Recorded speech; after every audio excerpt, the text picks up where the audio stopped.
Bonjour l'Afrique et bonjour le monde, bienvenue mesdames et messieurs à cette édition de Foyou Matin, notre matinale informative qui vous accompagne tous les jours de la semaine, je vais dire de lundi à vendredi. Vous êtes donc en parfaite compagnie sur les antennes de Foyou Média Africa. 96.3 FM pour la radio, la même radio que vous retrouvez d'ailleurs sur Eutelsat qui vous permet de nous recevoir dans vos petits écrans à domicile. Facebook et YouTube accompagnent nos internautes. Quant aux autres, ils ont simplement téléchargé l'application de Foyou Média Africa et tout cela nous honore. Ce matin, comme tous les autres, Foyou Matin nous touche jusqu'à Amnesty International. Oui, nous parlons d'Amnesty International qui dénonce le deux poids deux mesures de l'Occident face aux graves violations des droits humains dans le monde. Une fois n'est pas coutume, on l'a rarement vu prendre de telles positions. Raison pour laquelle on va en parler sur ce plateau avec notre invité. Et naturellement, vous le connaissez, c'est un habitué des plateaux, panafricaniste convaincu, économiste de formation, mais vous l'avez compris, il fait dans la géoéconomie et donc dans la géopolitique, hein, si vous voulez, dans la géostratégie. C'est donc Dr Yambe Timba qui est avec nous ce matin encore. Dr Yambe Timba, bonjour. Bonjour mon cher Bachir. Merci de nous honorer de votre présence sur le plateau. Merci de me donner l'occasion de Voilà, pas toujours évident de vous avoir. Les grands matins, on sait comment le travail se passe, l'agenda est chargé. Depuis la soirée, on sait à peu près ce qu'il y a à faire. Alors, pas de bon qui bon. Ça se passe comment? Ça avance, ça fait son petit bonhomme de chemin, ça suscite beaucoup de débats. Oui. Parce que les gens se disent, mais porte-bokibon, pourquoi certains me disent, mais pourquoi vous ne l'avez pas écrit depuis très longtemps? Oui. Il y en a d'autres qui me disent, vous dérangez, vous Oui. racontez des choses qu'on ne peut pas faire. Et il y en a d'autres qui disent, oui, mais c'est ça, enfin, vous pensez qu'on va changer le monde pour faire quelque chose d'autre. J'aime ces débats parce que c'est l'objectif. Oui. D'ailleurs, si vous écrivez et qu'à la fin, vous n'avez pas ces réactions contrastées, ça veut dire que votre message n'a aucun sens. Mais là, je vois des gens qui discutent, qui parlent, qui disent des choses. Certains font des propositions, d'autres me disent il faut écrire une suite. Oui. Donc, je pense que c'était une bonne chose de publier cet ouvrage. Et avant la suite, il faut bien dire à nos téléspectateurs comment ils font, puisqu'il y a des retardataires, comment ils font pour se procurer. Il faut qu'ils aillent chercher rapidement leur livre, mais ils peuvent l'avoir à tout moment. Pour ceux qui sont au Cameroun, c'est très simple. Il y a les numéros de téléphone qu'ils peuvent trouver sur la page Facebook de Porte-Bokibon. Et dans les groupes WhatsApp, il suffit d'appeler ces numéros. On vous livre votre livre. On vient vous livrer votre exemplaire à Douala ou à Yaoundé, à Douala directement. Dans les autres villes du pays, on vous l'expédie par bus. Vous supportez simplement les frais de livraison. Pour ceux qui sont hors du Cameroun, eh bien, vous avez Amazon pour commander votre ouvrage normalement en 4-5 jours. Au plus tard 8 jours en fonction de la zone géographique par rapport aux États-Unis, vous êtes livré. En tout cas, ceux qui n'ont pas l'accès direct à Dr Yambe Timba, vous pouvez nous contacter et nous saurons comment vous amener vers lui, tout simplement. Alors, Dr Yambe Timba, je voudrais qu'on plante le décor, puisque nous parlons d'Amnesty International qui a pondu son dernier rapport. Voici ce que nous propose la rédaction centrale de Foyou Média Africa. C'est une surprise très peu surprenante. Amnesty International dénonce le deux poids deux mesures de l'Occident sur les questions de droits humains.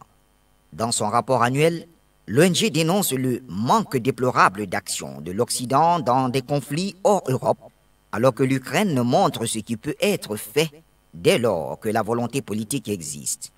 L'ONG réputée pour ses positions pro-occidentales souligne que la réaction ferme de l'Occident face à ce qu'elle considère comme l'agression menée par la Russie contre l'Ukraine contraste fortement avec le manque déplorable d'action digne de ce nom face aux graves violations commises par certains de ses alliés comme l'Arabie Saoudite, l'Égypte et Israël.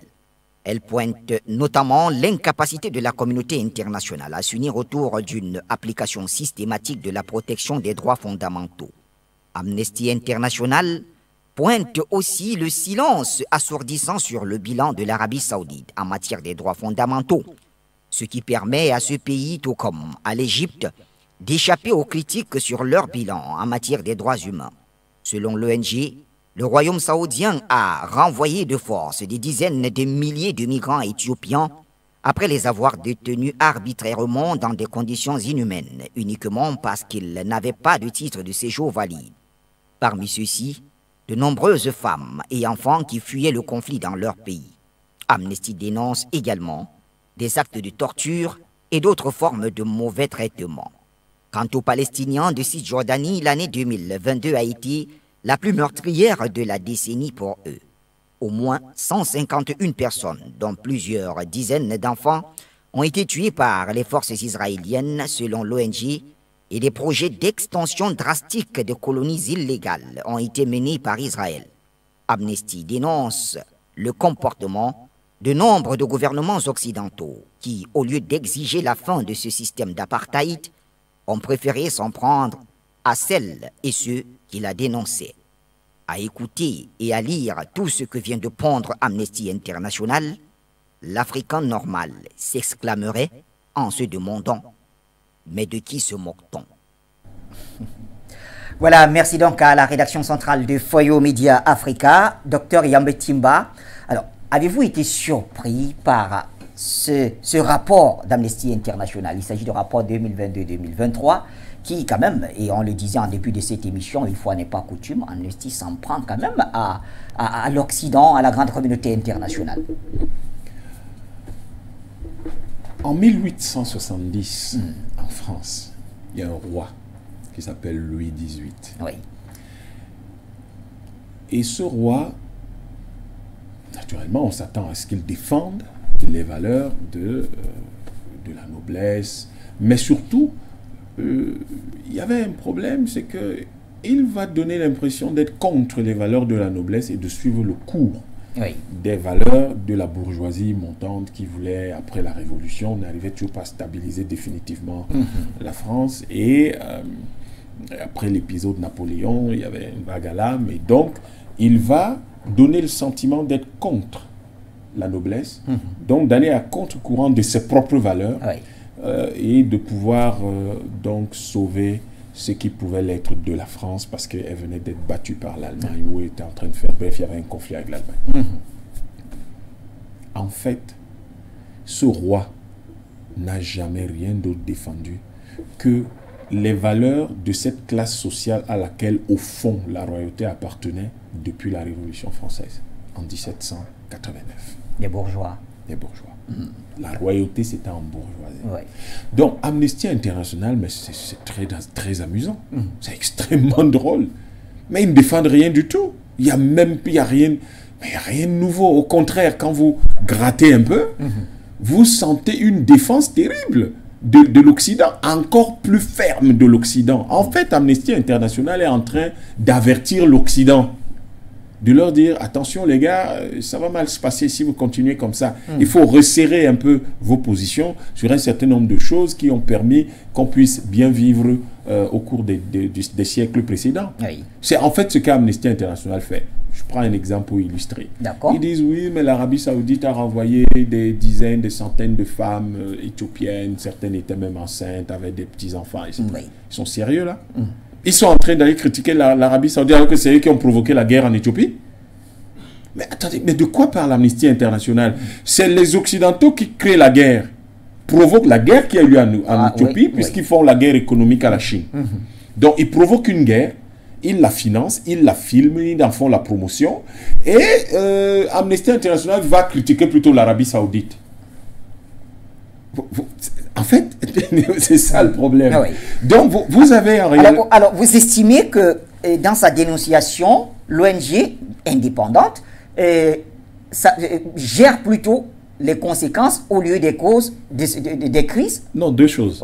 Indépendante, j'en crois pas un seul mot, pas une seule lettre. Mais c'est ainsi que l'ONG se présente. On peut se présenter comme on veut. Je peux venir vous dire que moi, je sais pas, vous pouvez être, vous avez le NDI, National Democratic Institute. Ils venaient ici, disaient qu'ils étaient indépendants, mais tout le monde sait à quoi c'est accolé. Ceux qui faisaient la révolution à la place de Maïdan disaient qu'ils étaient des gens qui étaient des patriotes, qui voulaient simplement la démocratie.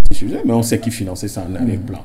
Donc la révolution orange, on sait très bien. Donc c'est ça, rien à voir. Amnesty International indépendante, mon œil. Pas du tout. Pas du tout. Et justement, non, je ne dis pas qu'ils gèrent les conséquences. Je dis qu'en fait, ils enfument la planète.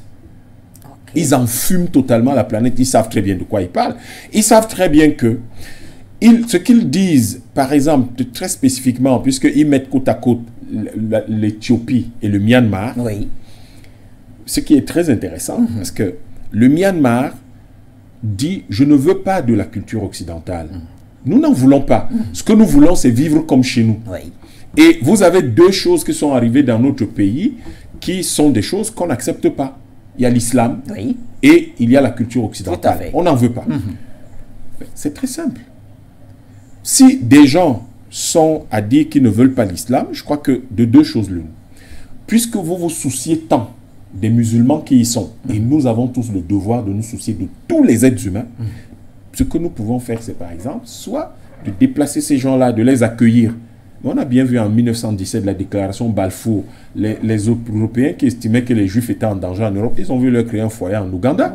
Ils ont fini par en trouver en Palestine, même si ce n'était pas forcément, c'est pas une idée géniale, puisque c'est en guerre depuis toujours. Donc, ils peuvent le faire.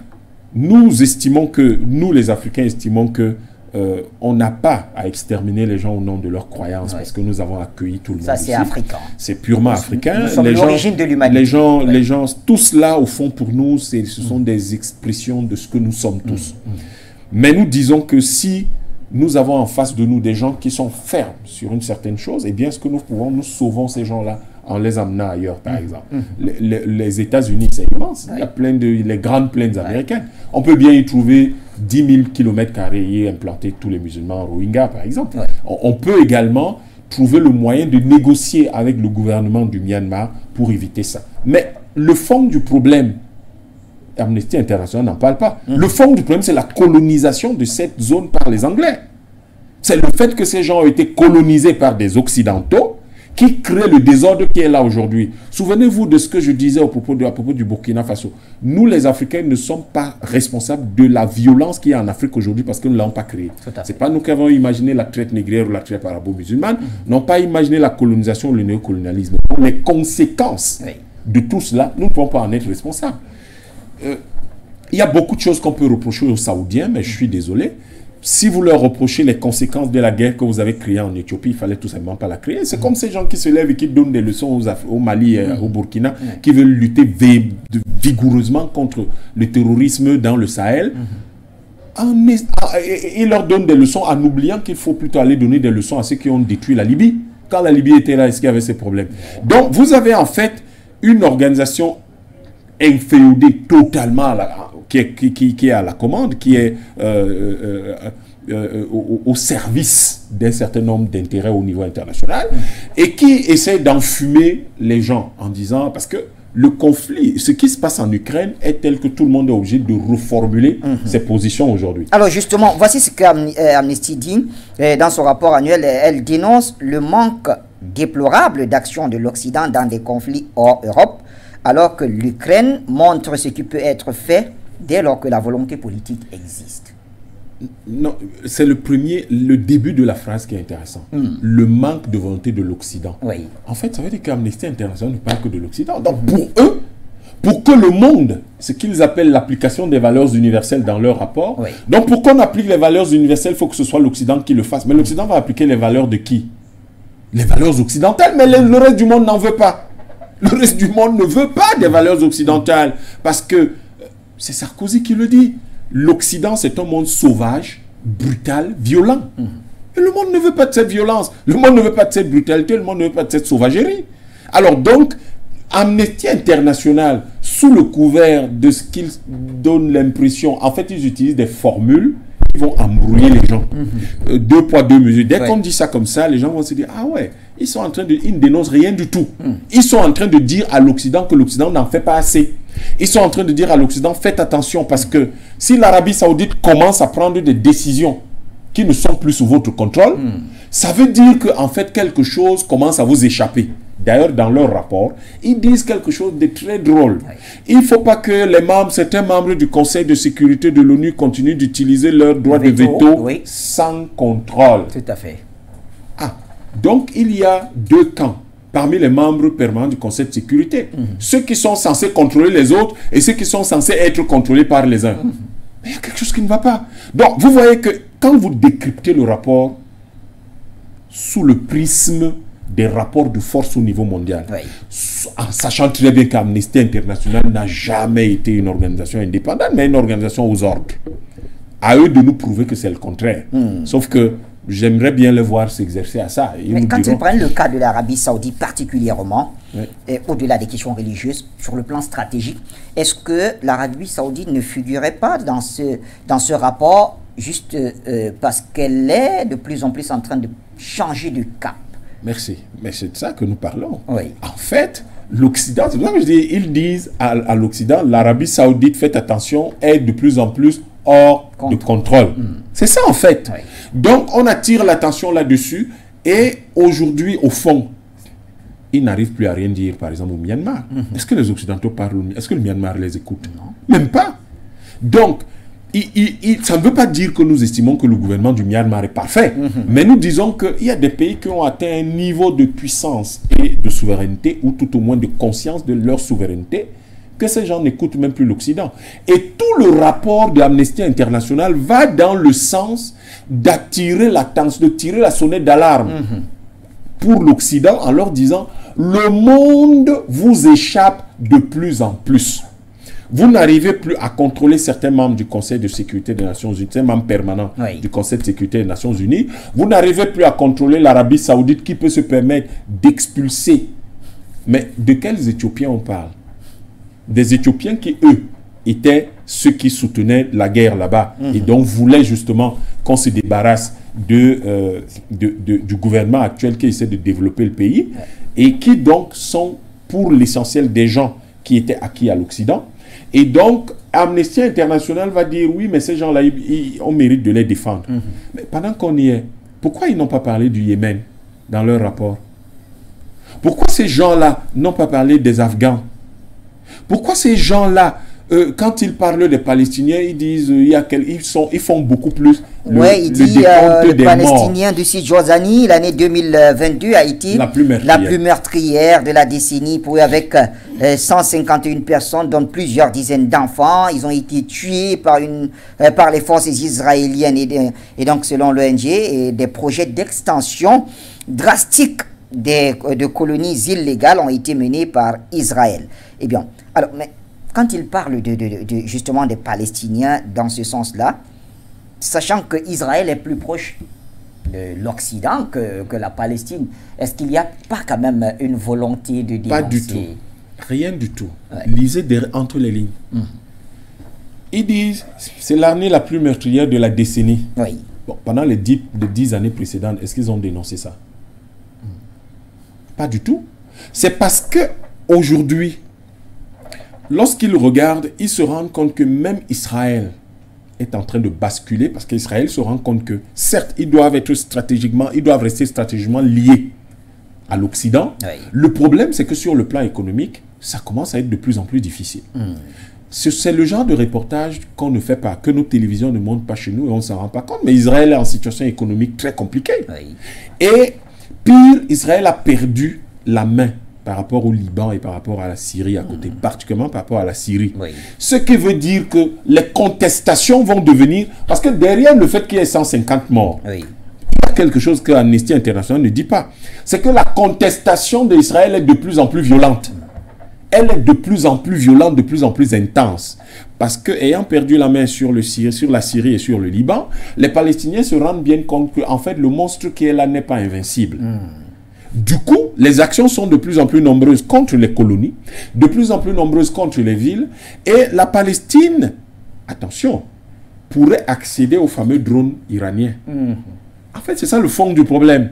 Donc, si la Palestine y accède, et si d'aventure, la Turquie, qui n'est pas le plus grand soutien de la Palestine, mais qui de temps en temps revient. Depuis quelque temps, vous avez vu que la Syrie fait de la Turquie fait de la surenchère avec le problème palestinien. Exactement. Et que la Turquie décide ou accepte d'armer militairement les Palestiniens, ça va être très compliqué. Tout le monde vient de voir ce que les drones turcs sont capables de faire sur le théâtre ukrainien. Oui.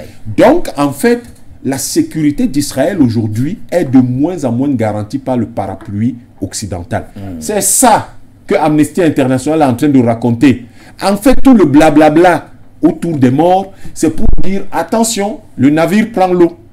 Donc, ils sont en réalité en train tout simplement de consolider cet avertissement qu'on lance à l'Occident, c'est pour consolider sa position. Mais comment vous allez consolider la position d'un Occident qui aujourd'hui est dépassé par les BRICS? Le G7, c'est 30,8% du PIB mondial. Les BRICS, c'est 31,5%. Et d'ici 2025, l'Occident va dégringoler probablement à 28-25%, pendant que les BRICS vont monter à près de 40%. L'Afrique, si elle se réveille, d'ici 2050, c'est un quart des habitants dans le monde. Et si elle a si nous avons le mouvement 10 000 panafricanistes réussi et que nous avons 10 000 panafricanistes, dont au moins une vingtaine ou une trentaine de chefs d'État panafricanistes, ça veut dire que d'ici 2030-2050, en fait, l'Afrique risque de se retrouver au moins avec 5 États fédérés dans les différentes sous-régions, mais probablement avec un État confédéral continental. Ce qui veut dire que la part du G7, du G20, de l'OCDE, de l'OSCE, qui sont les organismes de l'Occident,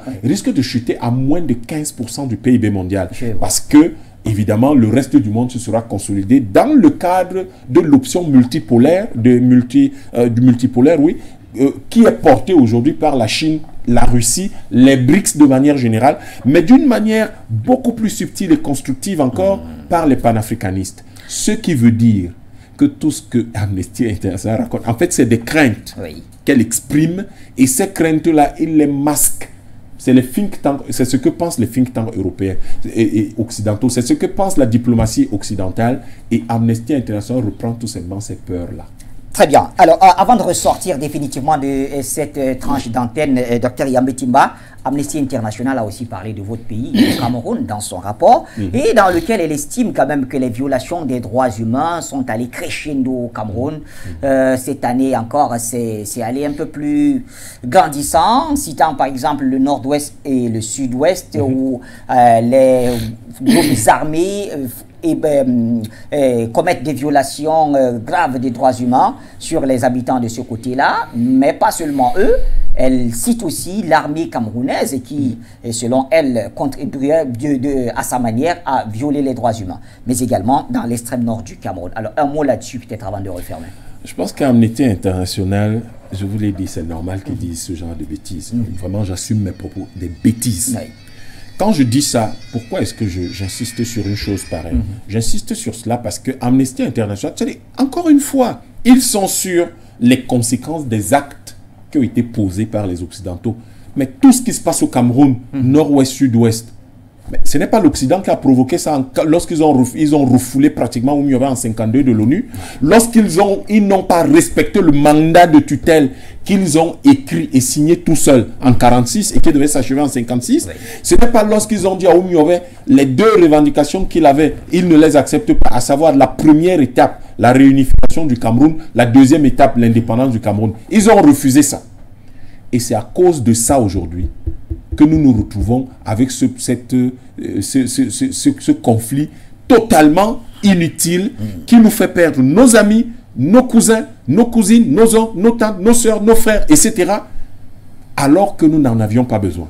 Donc, Amnesty International serait bien inspiré, non, bien avisé d'aller fustiger, dénoncer, puisqu'ils veulent bien dénoncer, d'aller dénoncer le comportement des Occidentaux. Quand Oumyové arrive, il leur dit unification et indépendance. On n'aurait jamais ce problème aujourd'hui. Donc, que vous veniez, vous ayez créé un problème et que vous veniez aujourd'hui critiquer les autres sur les conséquences, il y a un problème. Deuxièmement, comment se fait le financement de tout ce qui se passe à l'extrême nord du Cameroun et dans le nord-ouest et le sud-ouest? Amnesty International en parle. Mais vous laissez ce qui est actif pour aller sur ce qui est passif et vous critiquez le passif. Là encore, lisez entre les lignes. Qu'est-ce qu'Amnesty International est en train de dire? Amnesty International est en train de dire que l'État du Cameroun prend de plus en plus la main sur cette crise-là et cherche et essaye de trouver des solutions qui sont des solutions locales à travers un certain nombre des actions civiles-militaires, un certain nombre de choses, et que cette façon de faire va être claire, montre une perspective claire et montre un objectif, ou tout au moins une fin qui est claire. Le Cameroun va sortir de l'influence occidentale. C'est ça que Amnesty International est en train de leur dire. Et il est en train de tout faire pour que le Cameroun n'échappe pas à leur influence. Parce que si le Cameroun échappe à l'influence occidentale, qu'est-ce qui va se passer? La CEMAC va échapper à l'influence occidentale. Et quelle est la suite logique? C'est justement la fameuse fusion CEMAC-CEAC. Et ils ne veulent pas de cette fusion CEMAC-CEAC parce que si elle a lieu, nous allons créer le 4e marché au monde. Après la Chine, 1,4 million d'habitants, l'Inde, 1,3 million d'habitants, les États-Unis, 360 millions d'habitants, les États-Unis d'Afrique centrale, 300 millions d'habitants. Ce sera le 4e marché au monde.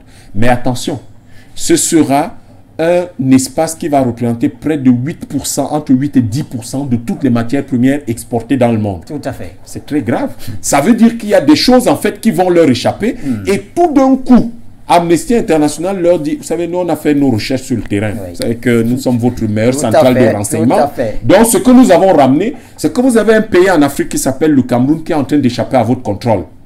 Parce que c'est ça le problème de ces gens-là. Qui est sous contrôle, qui est hors de contrôle. Et le Cameroun est en train d'échapper à leur contrôle. Et ça, c'est inacceptable pour eux. Nous ne sommes pas en train de dire que tout ce que fait l'État du Cameroun est parfait. C'est pas ce que nous disons. Nous disons simplement que l'État du Cameroun produit des efforts qui, demain, s'ils portent leurs fruits, va clairement faire que le Cameroun échappe totalement et définitivement à l'influence occidentale. Et Amnesty International et ses commanditaires et ses investisseurs ne l'acceptent pas.